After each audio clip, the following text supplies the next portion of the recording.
What's going on, y'all? It's Dawhveed, and I just want to do this quick video because as of yesterday, the mediocre Gamma Burst Anointment got updated from 65% radiation damage to 115%.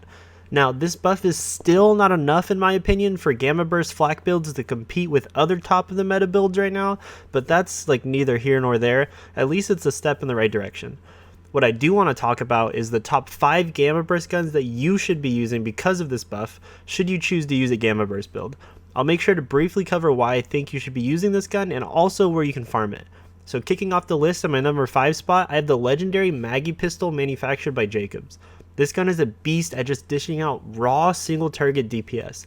You can find this gun as kinetic, but it doesn't really need an elemental advantage for how much raw power it has. Combine this gun with a crit build alongside the Gamma Burst Anoint and you're sure to just mow through enemies one by one. To find yourself a Maggie, head on over to the Cistern of Slaughter and take down the tremendous Rex boss on the final wave of the slaughter. Make sure to bring a good corrosive or like cryo weapon because his HP bar is all armor. Coming up at the number 4 spot, I have a shotgun that we all know and love, the legendary Recursion Shotgun by Malawan. I showcased this gun in my pinball flak video and it absolutely tears through mobs of enemies and even big bosses. For those of you that aren't familiar with this gun, it shoots out projectiles that bounce between targets multiple times, and when enemies are close enough together, this gun basically just makes them like disappear. It comes with 2 random elements out of a pool of every element. My favorite 2 combinations are probably radiation / cryo or radiation / incendiary. You definitely want the version of this that gives you 2 projectiles rather than the usual single one. I spotlighted this weapon in my pinball flak video if you're wanting to look at some gameplay with this insane gun. If you're looking to farm for the recursion, head on over to Desolation's Edge in Necrotofeo and find General Trant in this little area on the outer edge. He's a pretty easy farm, just make sure to bring a good shock weapon to melt his large shield. Smack dab in the middle of my list at the number 3 spot, I actually have the legendary Cutsman SMG from Malawan.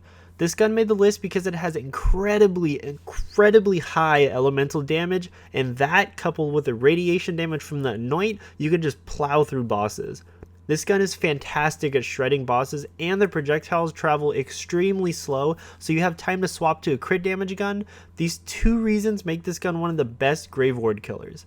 If you want to farm for one of these, head on over to the Meridian outskirts of Promethea and take down Borman Nates. Bring some good mobbing guns because you're going to have to fight your way through some COV enemies to get to him. Rounding out the last 2 spots on this list, at the number 2 spot I have the legendary Redistributor SMG by Hyperion. This gun absolutely shreds through enemies with high elemental damage and its ability where every 7th shot is amped and chains between enemies. It already does really good damage on its own, but with the Gamma Burst boost, it does massive damage. I recommend finding a corrosive or cryo one to complement the high shield damage with the anointment that this adds to your weapon. I spotlighted this gun in my Pestilent Wizard Radiation Fadeaway build. If you missed that one, I would definitely recommend checking it out. To farm for this one, head on over to the Takedown of Malawan Blackside event on Midnight's Cairn and fight Wotan at the end. You'll need a good mix of like shock and corrosive weapons to speed through this takedown event. Lastly, my final spot on this list, I have a gun that you'll probably all saw coming, the legendary Brainstormer shotgun, also by Hyperion. This gun is just simply like the king of shock damage and mobbing. It shoots off pellets in a lightning bolt pattern, and if another enemy is nearby your target, it will also chain to them and do extremely high damage. Sadly, against solo enemies, this gun might as well be like a level 1 common pistol because you won't be doing very much damage at all. The combination of the high shock damage from this gun and the high radiation damage from the anointment make this pair an absolute monster when it comes to taking down shield bars. I spotlighted this gun in a couple of videos of mine actually. One was a build for Amara with a cryo damage brainstormer, and one of them was a top 5 shotguns video, but I won't spoil what spot I placed this gun on that list. To find yourself your very own brainstormer, head on over to the Skywall 27 area in Promethea and take down the Katagawa ball. You're most definitely going to want to bring a good shock weapon here because this boss has a ton of shield health. That, my friends, is going to wrap it up for this quick video on the best Gamma Burst guns for flak. Before you forget, make sure to head on over to my Discord server to enter in my 1K subscriber celebration giveaway with amazing prizes. As always, thank you all for watching till the very end, and I'll check you all in the next video. See ya!